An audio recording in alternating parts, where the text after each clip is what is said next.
Halo semuanya. Kalian selalu ingin tahu terkait hal yang terkini? Jangan lupa Matic Talks. Oke, di sini kita kedatangan tamu spesial yang baru saja mendapatkan medali emas pengembangan teknologi di bidang apa tuh? Di bidang teknologi digital. Kategori pengembangan usaha. Kategori pengembangan Yes. usaha. Ya, Oke. Dengan Kak Dika dan juga Kak Akila. Oh ya, kebetulan kita seangkatan. Oh iya. Kalau kemarin enggak emang. Iya, yang kemarin enggak. Oh. Udah ketahuan ya, udah ketahuan. Iya. Oke. Kalau gitu bisa kenalin dulu dari mana asalnya terus. Oke, aku sendiri sih asalnya Malang. Aslinya Malang kalau Aslinya orang Malang. bilang. Berarti rumahan ya kalau di Telkom sini. Iya. Bener banget. Soalnya kan kebanyakan ngekos kalau di Telkom. Kalau Akila? Oke, kalau aku sendiri asli Surabaya guys ya. Oh, Surabaya. Arek Surabaya iya. Loh, Yoi. baru tahu aku.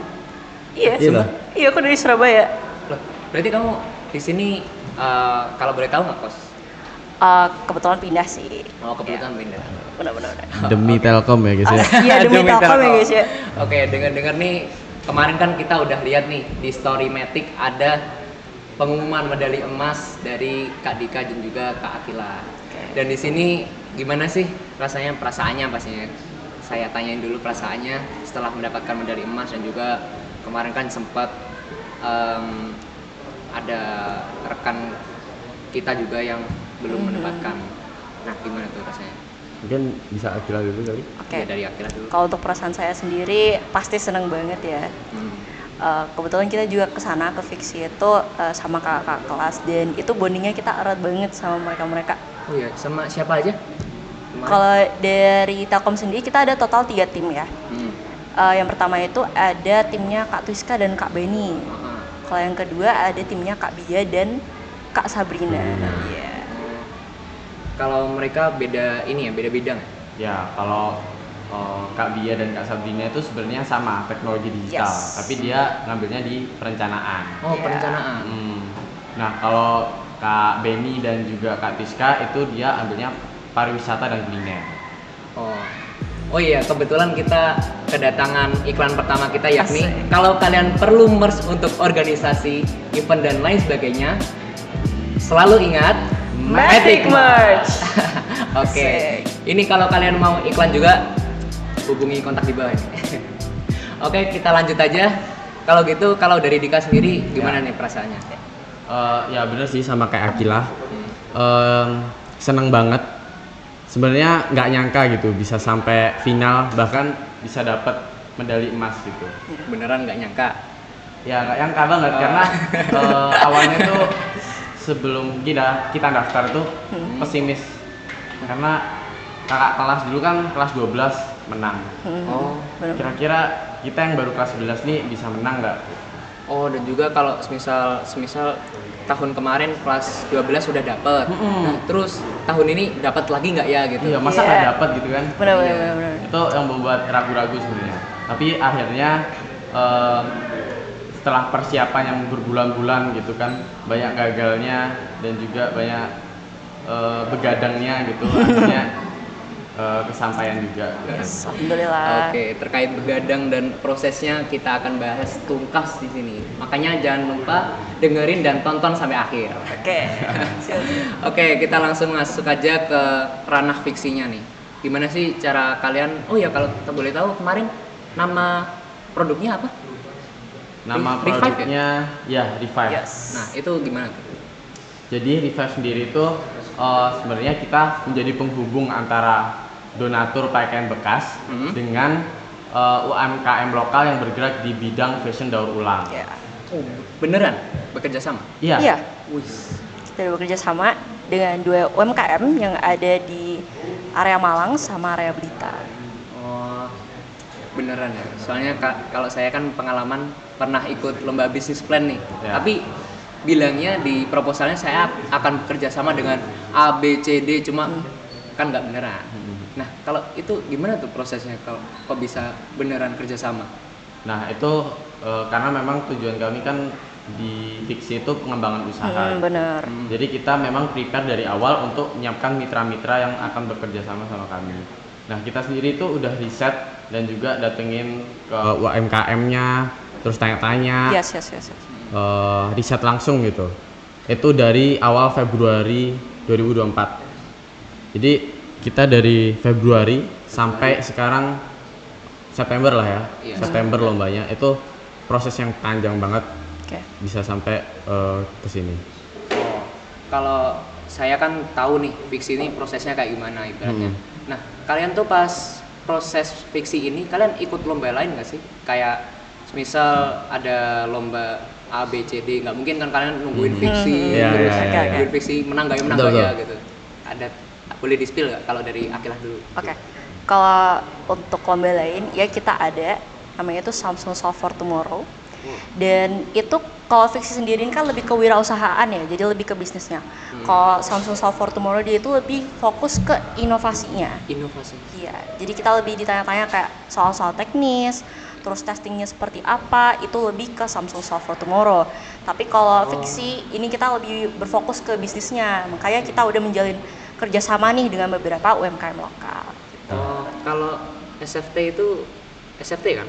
SFT iya. Nah, itu duluan SFT atau fiksi dulu?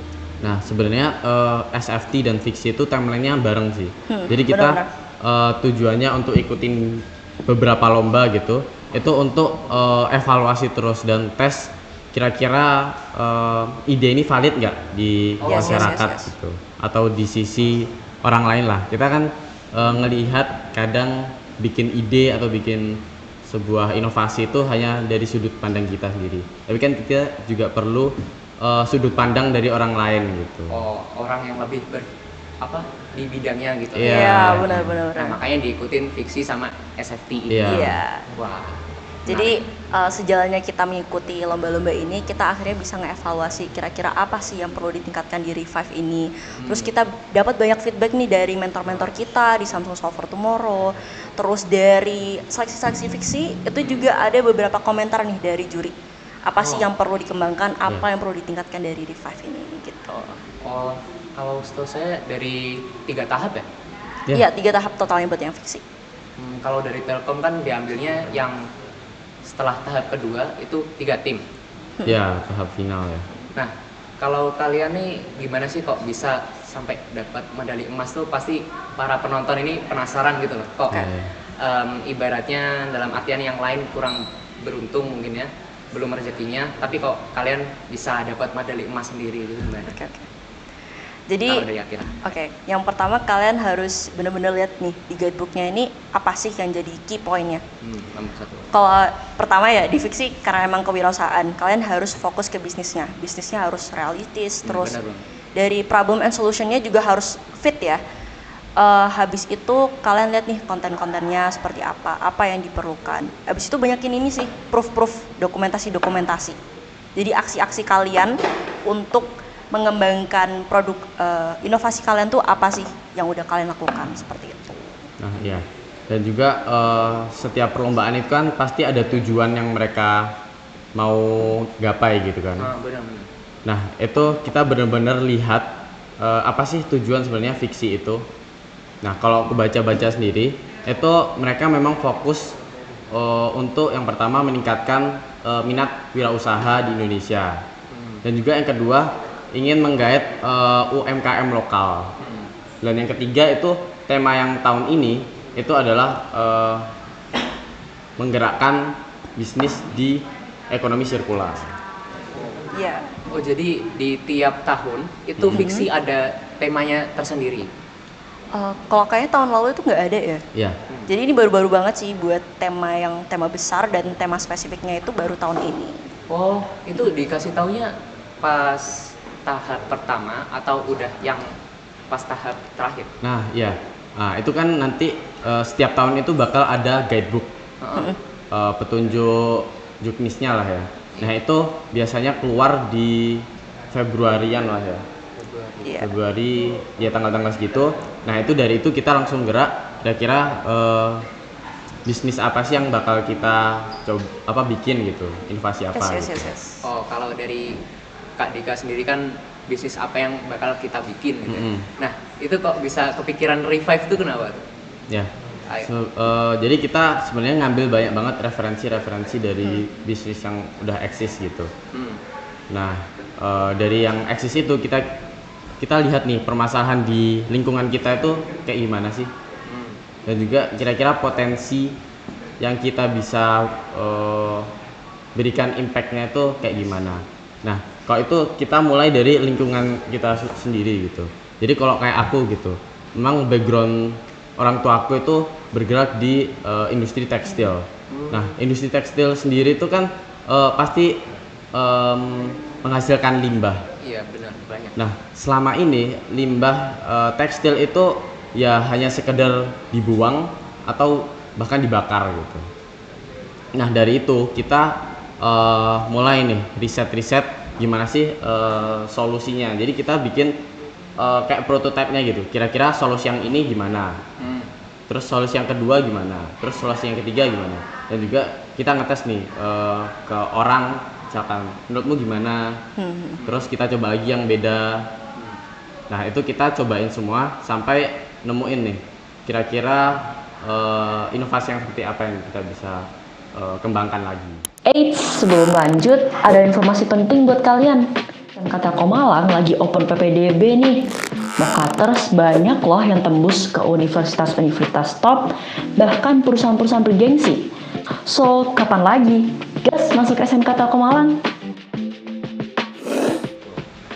Oke, kalau dari Akila sendiri? Oke, jadi aku mau ngasih tahu satu hal ini sih, SDGs. Nah, ini tuh penting banget ya guys ya. Penting. Karena SDGs 2030 itu benar-benar kayak banyak informasi-informasinya, dan kalau kalian bikin inovasi masukkanlah itu SDGs. Kalian ini termasuk inovasi kalian ini termasuk SDGs keberapa sih? Itu kalian masukin. Nah, kalau dari aku sendiri sebenarnya backgroundnya lebih ke edukasi ya. Orang tua aku juga bergeraknya di edukasi. Nah, dari situ dari limbah tekstil kan sebenarnya kesadaran terkait limbah tekstil ini cukup rendah ya di Indonesia. Nah, di situ kita buat inovasi, di mana inovasi itu nggak cuma berfokus di solusinya, tapi juga meningkatkan kesadaran dan kebiasaan yang berkelanjutan.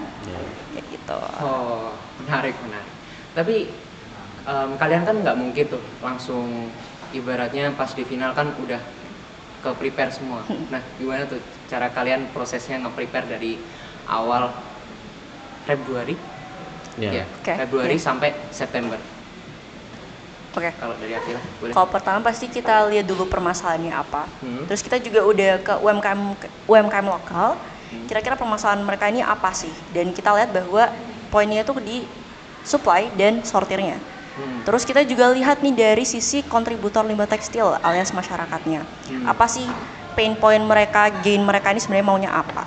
Dan dari situ akhirnya kita konsep solusi kita menjadi revive ini. Oh, kalau dari Dika sendiri prosesnya yang disebutin tadi sampai begadang terus gagal berkali-kali itu Iya. Boleh tuh di spill tuh. Dari Akila itu kan kita tahu jadi masalahnya itu sebenarnya di supply dan sortir. Nah, saya yang backgroundnya teknologi gitu kan, kira-kira bisa mensolusikannya ini apa gitu. Nah, awal kita itu sebenarnya nggak kepikiran buat mensortir kain gitu, karena gimana caranya ngeblank gitu. Ini pakai apa caranya untuk menyeleksinya. Nah, kita itu riset dalam banget buat itu. Kita coba teknologi yang di Indonesia belum berkembang bahkan. Namanya itu near infrared. Iya. Nah, itu secara biaya untuk beli near-nya itu sangat mahal, sampai 20 juta. Wow. Itu belum impor dan lain-lain. Nah, dari situ kita cari solusi lain apa sih yang bisa menggantikan ini gitu. Nah, dari itu kita bertahap bikin riset, terus mulai bikin prototipe untuk aplikasi dan juga textile sorting mesinnya itu. Oh, berarti dari semisal tadi kan NIR ya. Nah, NIR kan mahal. Terus kalian taruh tuh di proposalnya. Yang kedua tadi yang Akila sebutin ada SDGs. Nah, itu Akila taruh di situ SDGs apa yang termasuk di bisnis kalian. Terus yang ketiga ada lagi nggak kayak yang sangat penting gitu kalau di bidang bisnis? Ada? Kalau dari aku sendiri mungkin problem and solution fit-nya. Terus apakah market nih benar-benar memerlukan solusi kalian, itu harus dilihat juga. Karena belum tentu inovasi kalian ini wow banget ya, high technology banget, tapi belum tentu orang-orang ini memerlukan. Jadi kalian harus lihat orang-orang ini perlunya apa dan caranya gimana, langsung riset langsung gitu. Interview teman-teman kalian, komunitas kalian, UMKM lokal, itu kalian interview aja, terus kalian bakalan tahu challenge mereka ini apa sih sebenarnya. Kalau dari Dika? Apa tuh? Kemarin kan kalau yang saya lihat itu bidang kalian kan ibaratnya udah teknologi dari awal pas kelas 10 ikut Magi ya? Ya. Terus sama Zuhair Zudi juga Ya, sama Ju. betul. Yes, sama Jo. Nah, awal-awalnya kita itu mau ikut lomba itu sebenarnya aku sendiri kan memang terinspirasi sebelum masuk SMK Telkom itu untuk ikut lomba-lomba gitu. Dan nggak sengaja aja ketemu sama namanya Mas Benny. Dulu itu Mas Benny yang ngajakin aku dan tim untuk membuat tim yang namanya The Next Way. Oh, itu kalau yang saya tahu itu dulu ada yang namanya Way-nya juga, itu apa? Nah ya, Mas Benny itu dulu punya nama tim yang namanya Milky Way. Oh, Milky Way. Oh, Dan iya, kita itu. terinspirasi untuk melanjutkan Milky Way lah. Oh, makanya namanya The Next Next Way Oh, itu. Masuk akal. Jadi itu kita nyoba deh dibimbing juga sama Pak Cusni namanya. Itu yang menginspirasi kami juga untuk ikut lomba terus. Yes. Nah, yang pertama itu kita pertama kali ikut lomba namanya Mage untuk bidang IoT. Dari ITS. Ya, Mage ITS. Nah, itu gimana kisahnya dulu? Iya. Jadi kita awalnya itu Flashback deh. yes, dari inovasinya sendiri cukup sederhana ya. Monitoring, kelembapan, suhu dan lain-lain. Dan alhamdulillahnya kita juara tunggal, juara satu IoT, Mage IoT. Nah, satu hal yang di point out sama juri itu adalah kan kalau misalkan monitoring penyiraman otomatis itu kan udah biasa lah ya. Iya. Nah, kita itu tambahin fitur AI. Yoi. Apa tuh ya? Sebenarnya cuma konsep doang, tapi AI-nya ini menambahkan nilai Value, ya, unique value proposition kita gitu. Oh, karena pada saat itu padahal baru kemarin gitu. Ya. Pada saat itu tuh lagi hype-hype-nya AI gitu ya. Iya, Betul. benar. Jadi kita harus ngelihat juga kira-kira dari sisi juri ini yang mereka perlukan atau mereka inginkan itu kayak gimana.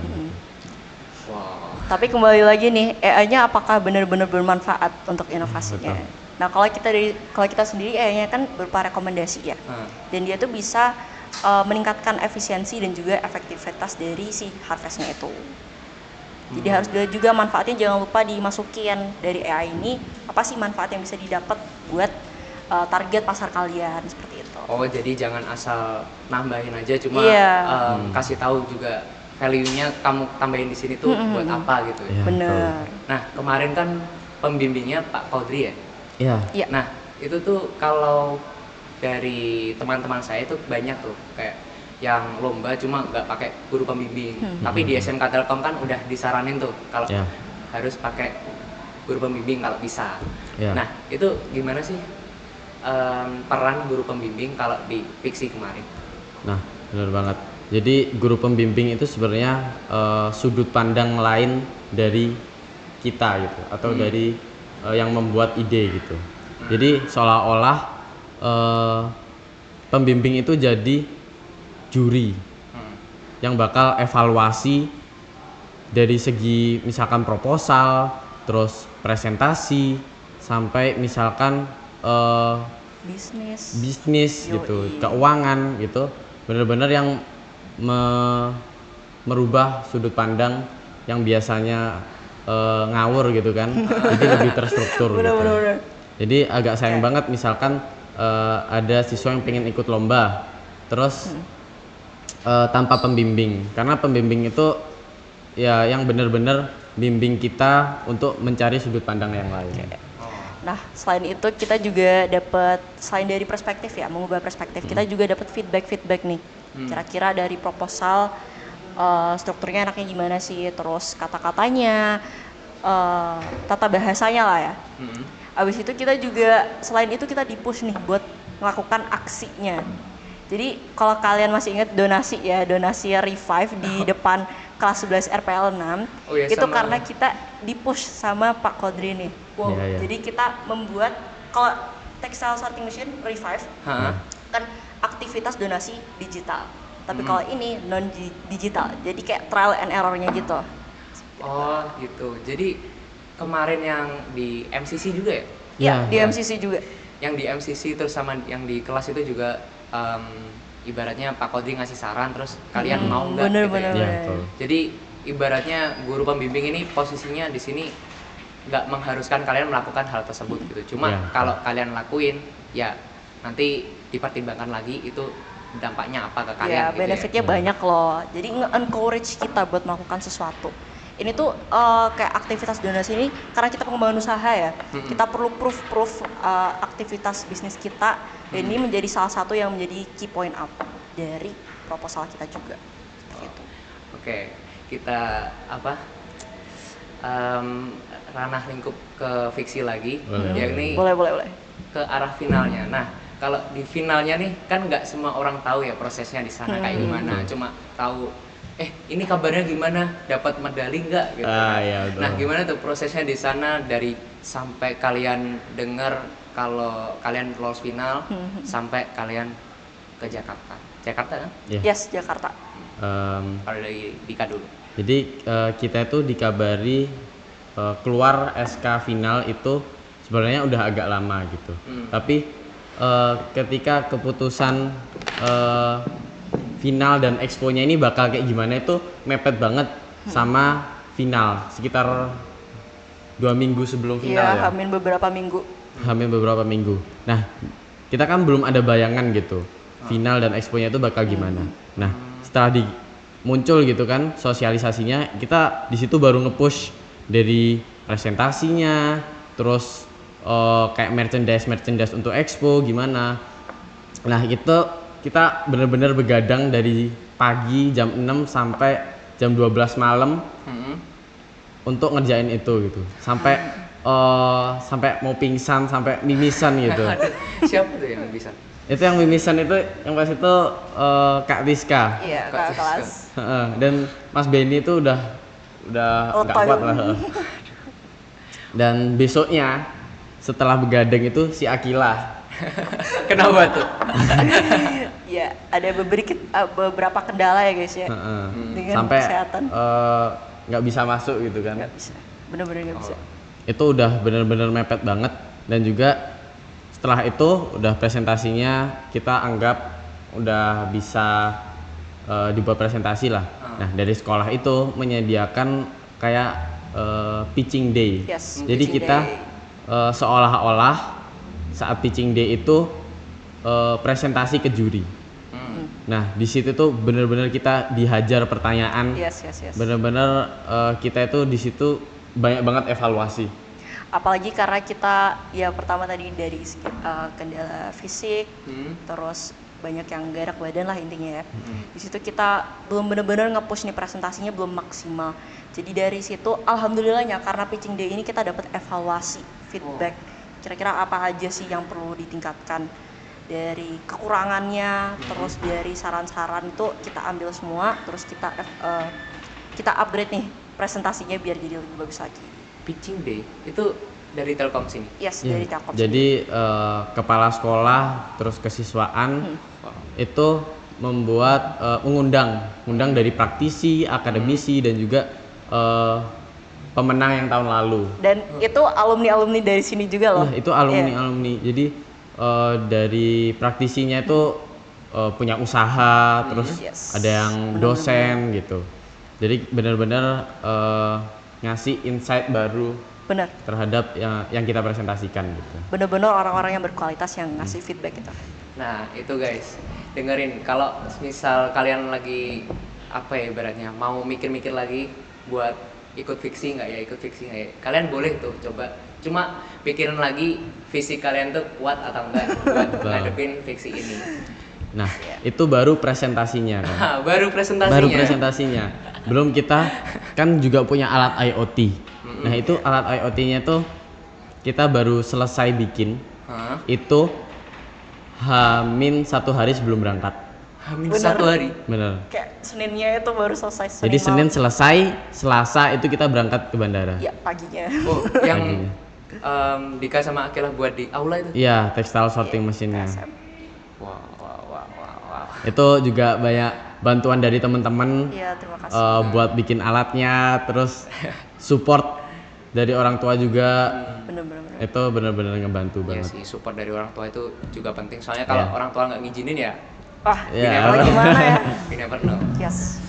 Nah, kalau di sini tuh kita udah tahu ya bagaimana proses mereka buat mendapatkan medali emas ini. Terus gimana sih cara mereka menghadapi rintangan-rintangan yang ada. Nah, kalau dari Akilah dulu deh. Kalau dari Akilah, rintangan yang paling sulit untuk menghadapi fiksi ini apa nih? Oke. Atau ada kegagalan yang mungkin disayangkan atau gimana?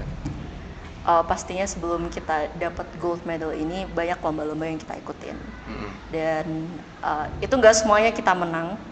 Kita pasti ada kalanya juga. Nah. Dan untuk mencapai titik ini tuh pasti perlu perjuangan ya. Dan salah satunya itu jaga-jaga banget fisik kalian sebelum hari H. Karena fisik itu ya menentukan performa kalian kan ya. Dan itu sih untuk tantangannya sendiri kalau dari aku. Dan satu lagi mungkin bisnisnya itu. Karena aku memang backgroundnya bukan dari bisnis, tapi aku memang tertarik sih dengan bisnis ini. Karena peluangnya besar dan kalau dicocokkan sama teknologi ini wah banget ya. Dan itu ya aku masih perlu belajar banyak tentang bisnis. Itu buat Benar. tantangannya. Walau udah dapat gold medal tapi tetap belajar juga Harus ya, tetap harus belajar. buat kedepannya. Bener. Kalau dari Dika nih, Dari lomba-lomba yang banyak banget yang kita ikuti itu kan, kita nggak semua menang gitu. Tapi harus tahu pas kita nggak menang itu apa sih hal poin yang bikin kita nggak menang atau nggak lolos gitu. Itu yang benar-benar evaluasi kita dari lomba ini ke lomba selanjutnya ke lomba selanjutnya. Oke. Kalau gitu mungkin cukup sekian buat prosesnya. Nah, kita move nih ke Q&A-nya. Nah, Oke. gimana nih? Udah siap belum? Iya, boleh deh. Siap Kemarin nggak ya? kalian pasti udah lihat kan story di Iya. Matic tuh ada Iya. siapkan pertanyaan kalian gitu. Wah. Ada yang mau nanya ke Dika. Tadi aku lihat juga yang buat Dika tuh tentang GM tuh, nggak tahu. Nah, Oke. mari kita spill setelah ini. Yang mana ya? Banyak Yang mana banget ya? nih, sampai bingung milihnya kan. Oh, walau ini udah ada tadi mungkin bisa ditambahin lebih lagi. Oke. Kalau buat proposal, oh ya sebutin namanya dulu ya. Ya, ya. Dari Valos Dudes 313. Wes. Kalau buat proposal nih, apa yang harus ditekankan di dalam proposal tersebut? Gak mungkin kan kalau cuma sekedar proposal ngikutin format aja. Iya. Nah, apa tuh? Mungkin ada yang mau jawab? Salah Oke, satu. aku dari Ayo, aku dulu ya. Ayo. Jadi kalau proposal pertama kalian lihat temanya. Tema si lombanya ini apa sih yang mau ditekankan? Saya kalau ekonomi sirkular berarti kalian harus tekankan nih ekonomi sirkularnya. Terus kalau proposal balik lagi nih problem and solution fit. Nggak semua orang perlu dong solusi kalian. Dan kalian harus tahu target market kalian nih siapa sih? Yang memerlukan solusi kalian ini siapa sih? Itu yang perlu ditekankan. Oh iya, sebelumnya berarti kalian survei orang-orangnya dulu tuh? Iya. Iya. Nah, Kita survei. surveinya tuh kayak gimana? Jadi kita kalau awal-awal itu survei pakai Google Form. Oh, aku juga pernah ngisi tuh. Iya, betul kan? Pernah kan? Dulu kan. Iya.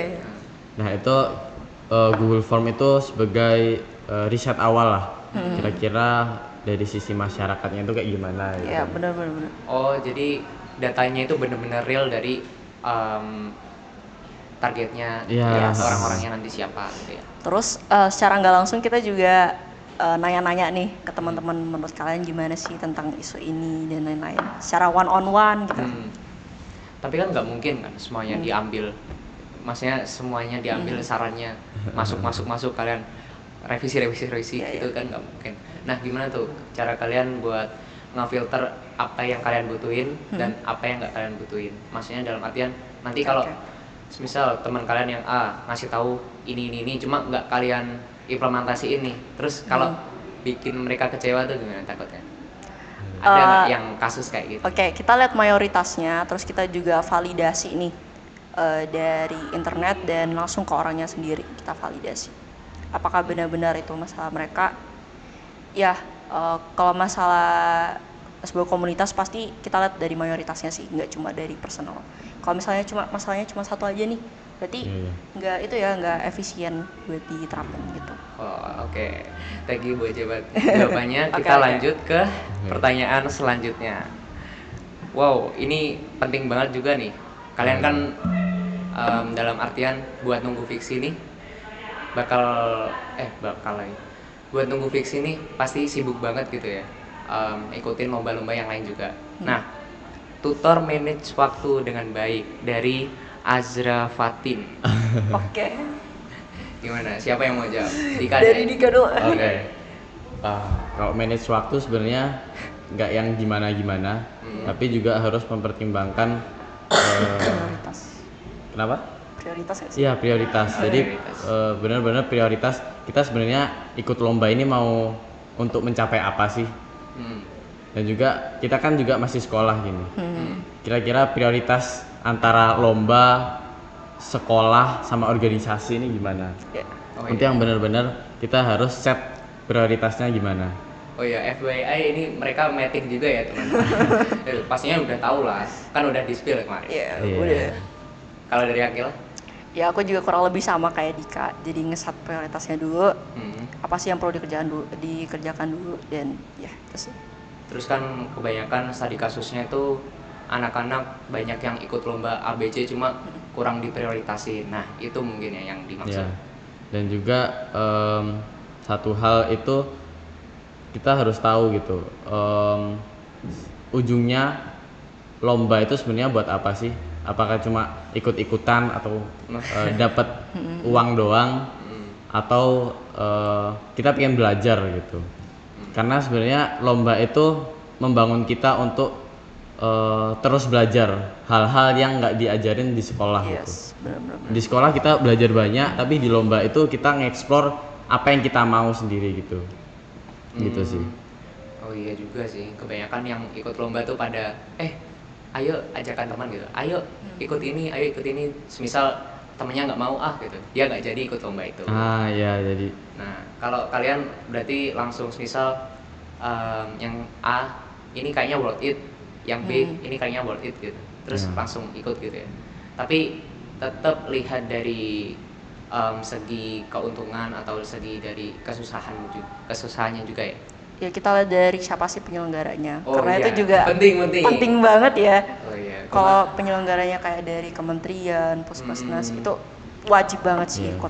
Selain hadiahnya besar juga pasti bakal diakui di industri maupun di kampus-kampus gitu. Peluangnya juga besar banget kan. Bener banget. Kalian tuh jangan termakan sama ini ya, lembaga-lembaga yang agak kurang gitu lah ibaratnya.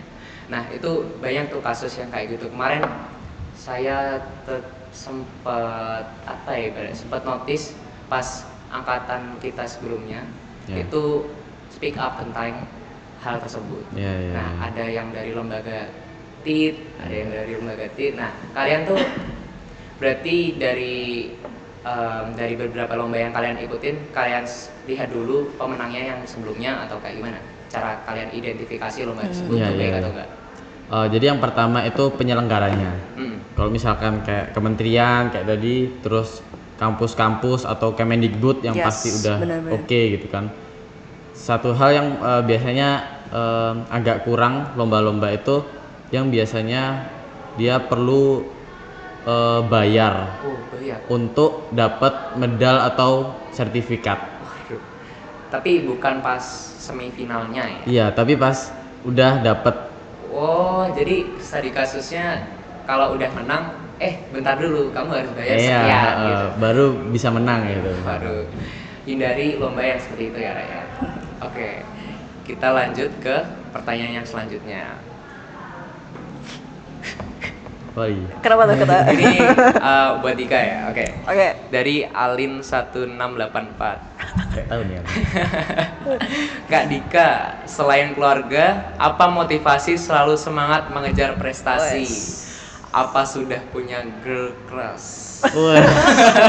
Ngeri ya pertanyaannya ya. Berat banget ini ya. Gimana tuh dari A sampai Z? Sampai Z. Agak, terserah. Jadi Girl crushnya. ini beneran harus dijawab nih. Boleh nggak? Ya boleh lah. Ya. Nggak apa. Siapa aja ya. Eh, Nggak usah semuanya. Nggak Sesuai. Mungkin- Oh, ini gimana? nyebutin inisialnya gitu. Oh, jangan inisial. Maksudnya dalam artian kita mungkin bisa sebutin tipe kamu kayak gimana. Oh, iya, Mas. Atau ya nggak mungkin dong suka sama cowok. Pastinya kan suka sama cewek. Nah, Betul, cewek betul, tuh ada betul. tipenya. Dika kan pasti tiap orang kan punya tipenya masing-masing. Iya, Nah, benar, tipe benar. Dika tuh gimana? Kalau Dika. Kalau tipe aku sih yang anaknya itu punya motivasi untuk belajar gitu. Hmm. Nggak hanya di sekolah aja tapi di luar gitu. Saya catat. Nomor 1, terus nomor 2. Nomor dua itu yang pengen punya wawasan luas gitu. Wawasan luas. Nomor Wawasan 2. luas. 3. Yang ketiga itu berani untuk bermimpi. Asik. Karena mimpi itu sebenarnya gampang. Tapi untuk kita yakin akan mimpi kita itu sulit. Wis, boleh. Mungkin Eksekusinya cukup ya, 3 itu kawan-kawan. aja sih. Boleh. Daripada yang yang saya tanyain Dika doang, kalau Akilah gimana? Aduh. Jadi Tipenya. tipeku nih. Kalau tipe sendiri yang pasti cowok. Iya dong. Terus Ini fiksi atau nyata? untuk nyata. Untuk Ya, nyata. kalau fiksi medali emas. Oh. Ya. Lanjut. Nomor Terus 2. yang kedua apa ya? Sebenarnya nggak ada tipe mau yang kayak gimana, tapi yang penting pintar, Oh. terus soleh. Hmm. Ya itu sih. Takut blunder guys ya. Iya takut blunder gue. Oke, kita mau lanjut ke pertanyaan satu lagi atau Akhir nih. kita break? Mungkin pertanyaan terakhir kali ya. Yang terakhir. Yang bervalue banget nih apa nih? Yang bervalue dikit ya. Bentar, apa ya? Kita pilih-pilih dulu. Kasih tipsnya dong. Jangan. Oh ini nih, biar bisa dibuat klip juga sama Matic. Ini referensi buat ngerjain kanvas bagi pemula. Dalam artian pemula tuh mungkin angkatan 33 yang baru masuk terus lihat Kak iya, Dika iya. sama Kak Akila, loh kok udah juara fiksi aja gitu. Nah gimana sih? Kalau dari aku Dika? sendiri ya. Kalau aku sendiri tuh awal-awal masuk ke bisnis plan gitu, aku tuh baca 2 buku yang mungkin teman-teman bisa cari lah di Gramedia atau di YouTube online. Yang pertama itu bisnis model kanvas. Bisnis model kanvas. Bisnis model kanvas itu yang ngerangkum semua bisnis kita, dari partnernya siapa, Yes. terus cost-nya itu apa aja, dapat duit itu dari mana, terus aktivitasnya. Nah, itu benar-benar yang membuat mindset kita yang membuat mindset kita ke arah bisnis gitu. Terus yang kedua itu value proposition design. Nah, itu kurang lebih sama dalam bentuk kanvas, tapi itu lebih ke melihat sudut pandang pengguna gitu. Kira-kira dari sisi pengguna itu masalahnya, pain point-nya itu apa, terus dari kita untuk merilis atau menghilangkan pain dari pengguna itu gimana. Itu yang benar-benar membuat pandangan kita user centric gitu. Yoi. Oke. Kalau gitu tadi nama bukunya apa? Nama bukunya yang pertama bisnis model kanvas, dan yang kedua value proposition design. Itu yang menerbitkan dari Stargazer. Asik. Nanti aku upload di IG ku lah. Oke. Aku cari Boleh, itu di boleh. media. Oke, kalau dari Akila? Kalau aku mungkin kalau untuk belajar bisnis sendiri kayak BMC, terus value propositions, itu mostly dari YouTube sih. Oh, malah dari YouTube. Iya, Wah. karena resource-nya di situ.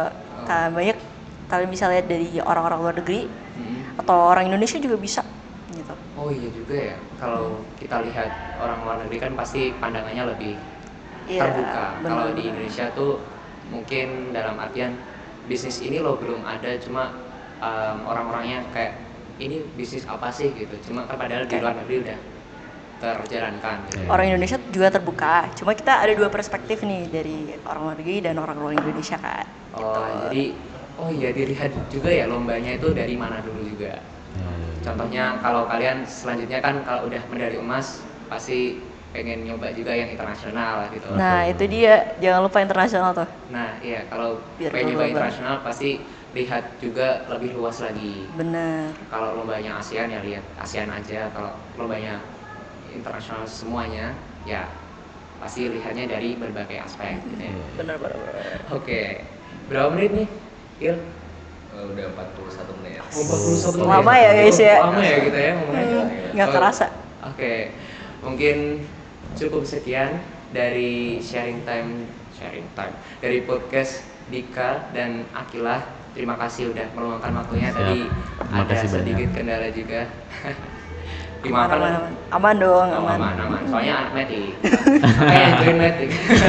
Iya. Nggak, bercanda guys, bercanda. Iya, jangan lupa join Matic ya guys ya. Loh. Biar bisa dapat medali emas. Wih, Yoi. yoi.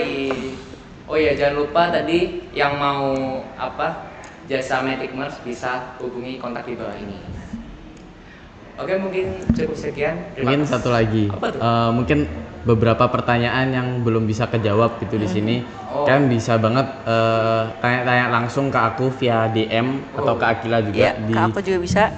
@arsyadam.id. Kalau aku ini tolong editor ya. Boleh tuh, dijawab nggak nih? Nanti kalau Oh, bisa. langsung Oh, dijawab dong, dong. jawab. Langsung jawab. Follow dulu. Ya iya dong, kalau dulu dong. Iya. Nah, ya udah. Kalau gitu mungkin cukup sekian. Terima kasih Dika. Oke. Oke. Terima kasih. Terima kasih Akila. Thank you. Oke. Dari saya Aksa selaku host. Terima kasih. Wassalamualaikum warahmatullahi wabarakatuh. Waalaikumsalam. Bye bye. See you.